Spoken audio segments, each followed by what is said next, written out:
Hello and welcome back to my channel. My name is Kika and today I want to show you quickly how to whip up this little scarf, the Stay Toasty Scarf. I am going to take you through all the basic techniques you need for it, so get prepared to stay toasty.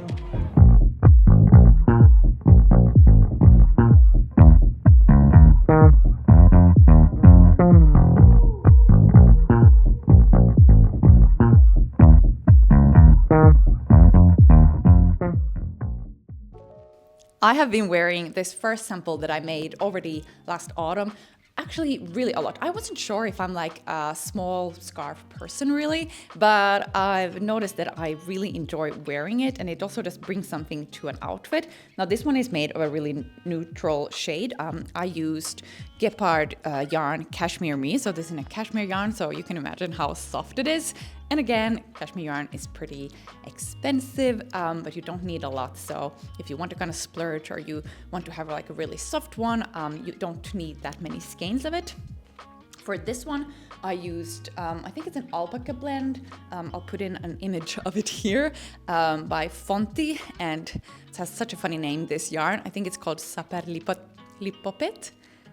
I'm not sure what that means. I'm not sure how you pronounce it, even though I do take French classes in school. Anyways, this color is really fun, and actually what I forgot to show you is that this scarf is fully reversible. So this is the right side and that is the wrong side, so you can see it's really reversible, so you could have it either way, which again is really good as well for a scarf that, you know, you'll have the reverse or the wrong side show anyways. I am currently actually also working on a bit of a maxi Stay Toasty scarf, if you will, that I'm knitting to double width. So this is how the scarf will look. It's really fun to work this because you only use knits and purls, but you have this addictive rhythm, the sequence that basically it's 6 rows that just keep repeating. But since it's only knits and knits and purl stitches, it's really quite easy but quite fun at the same time, so it's quite engaging to work it.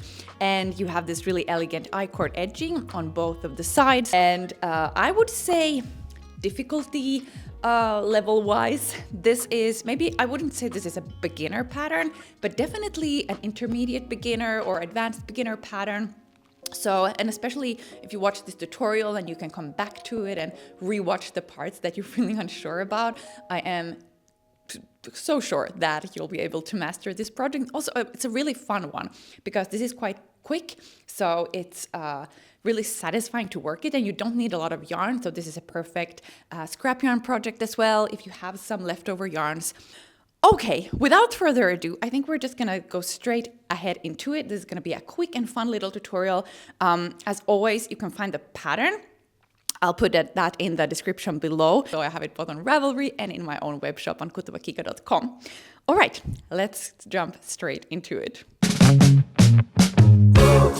The gauge for the Stay Toasty scarf is 21 stitches per 10 centimeters, but since this is an accessory, it's not really crucial to hit gauge. I mean, you might just want to have a really stiff fabric, or you might want to have a really relaxed and loose fabric, and what yarn you're choosing is gonna affect that. And also you can see stitch definition is a little bit different. Here in the more fuzzy one, it's a bit of a fuzzier look, and here it's really more clean, sophisticated with the cashmere yarn. So you could even choose like a silk or a cotton merino blend, or why not a cotton yarn, if you don't want to have a warm scarf but more as an accessory.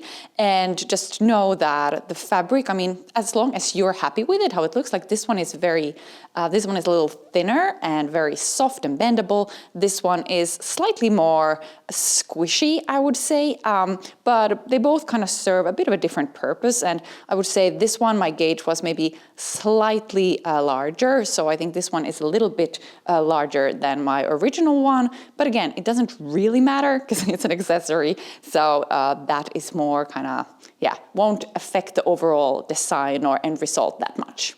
I am going to be using a 3.5 millimeter, so that's a US 4 needle for this. Again, if you're a very tight knitter, you might want to instead choose a 4 millimeter needle, or if you knit very loosely, maybe you want to go down to a 3 millimeter needle.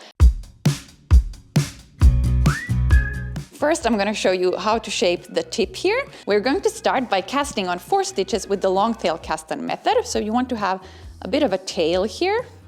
And then first we're just going to do a slip knot. Like that. And then I'm going to go ahead and insert my needle into my just created slip knot. And then I have the working yarn here. So the yarn that is going to the balls here. And then this is my end here. I'm going to be casting on 3 additional stitches.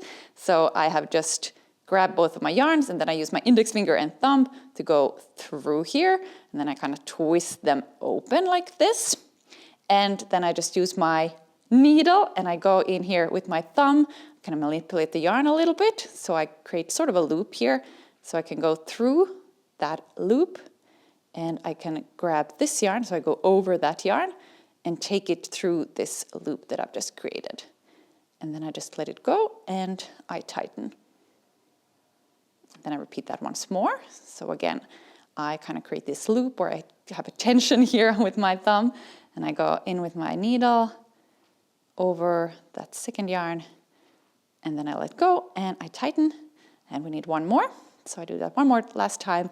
Again, go in here to the loop, over that yarn, take it through, let go, and I tighten.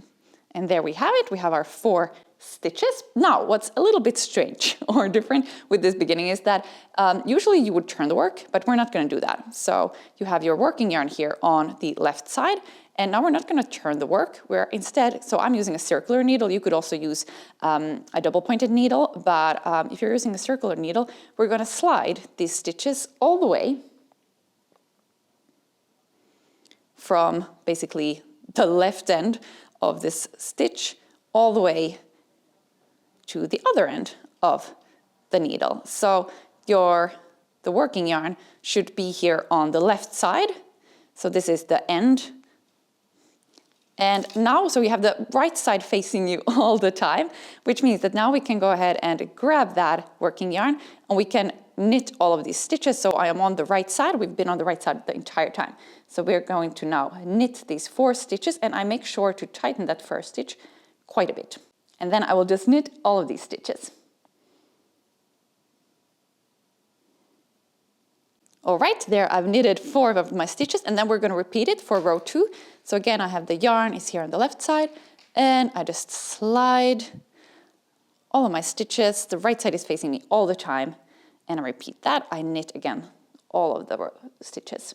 So this is row 2. And again, I tighten that first one quite a bit. All right, that's our first 2 rows done. For row 3, we're gonna repeat that once more, but now it's gonna look a little different. But first, we're just gonna slide all of them again. So this is now row 3. And now I'm going to be knitting the first 2 ones, and then I'm going to be slipping these 2 second ones. So we're gonna start to work our I-cord edge essentially. So I knit again the first, and I did it quite tight, so I just pull that yarn a little bit extra, and I knit the second one, so I've knitted 2. And now with my yarn back, I'm going to slip these 2. So I slip 1 with my yarn back, and I slip a second one with the yarn held back. So these haven't been actually knitted. Now we start to turn the work. So now it's row 4, and we turn the work. And for row 4, so this is now on the wrong side, and every wrong side is always going to start like this. You're always going to be purling these first 2 stitches. So this is the I-cord edge, the wrong side. So I purl 1, and I purl 2. And next I'm going to be slipping these next 2 stitches because these are the I-cord edge on the other edge. And with this ones I want to slip, but I need to bring my working yarn here front. So I have my working yarn here front, and then I'm just going to be slipping, slip 1 with the yarn in front and slip 2 with the yarn in front. And that is row 4 complete. Then we turn the work again. Now we are on row 5, so we're just going to be repeating what we just did. So I start by knitting 2. And then I'm going to be slipping 2 with the yarn in back. So we're going to turn the work and then work row 6. So row 6 again, now we start by purling 2,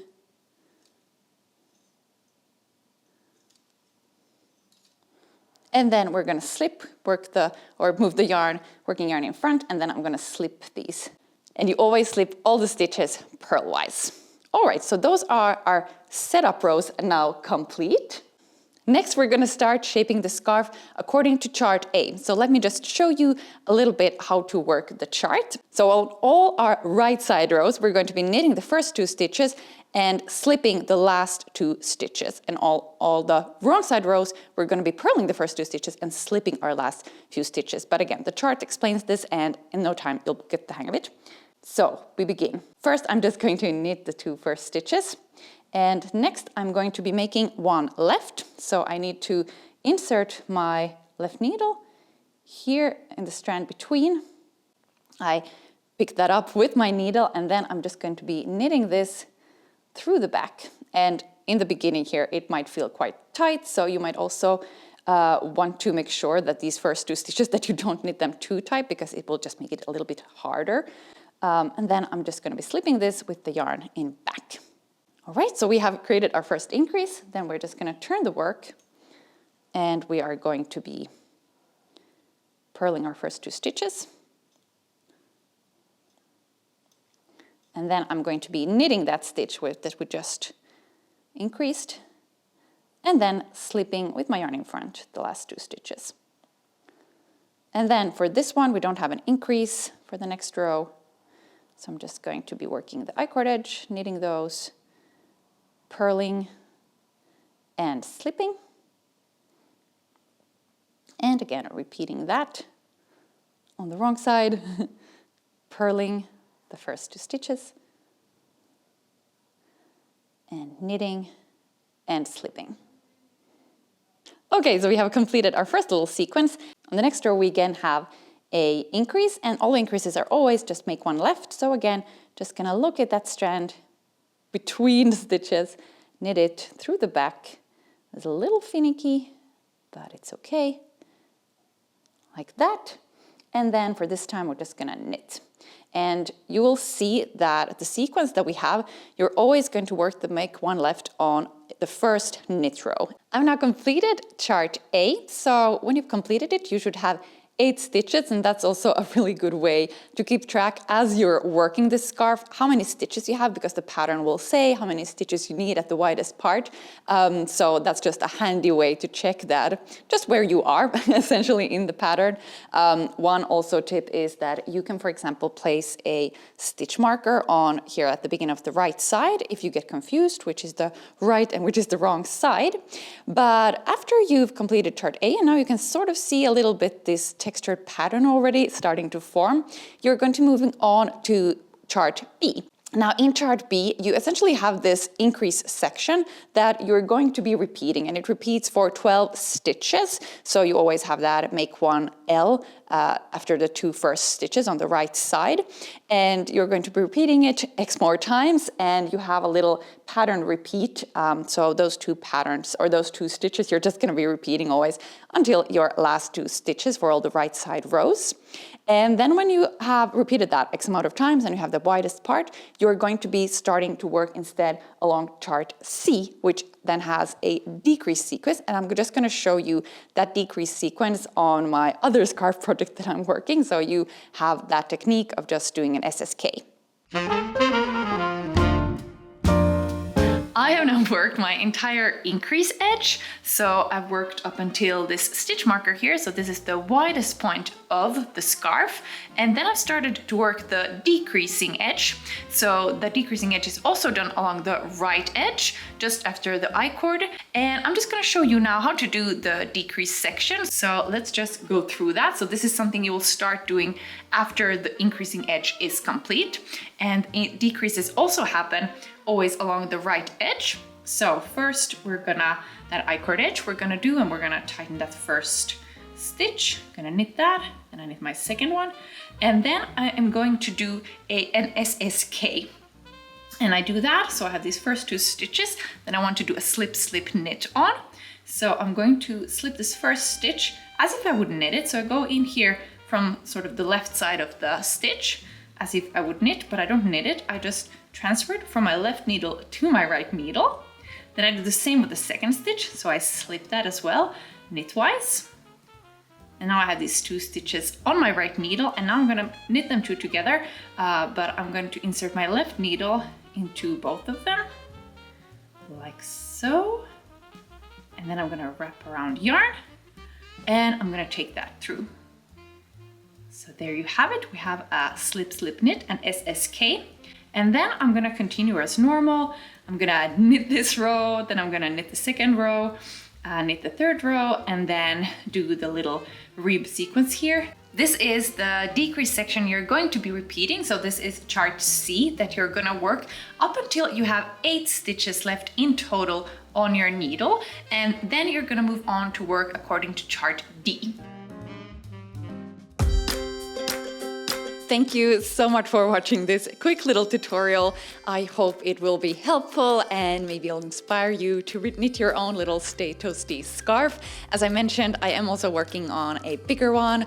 I don't know if I should call it the maxi Stay Toasty scarf or the big Stay Toasty scarf, let's see.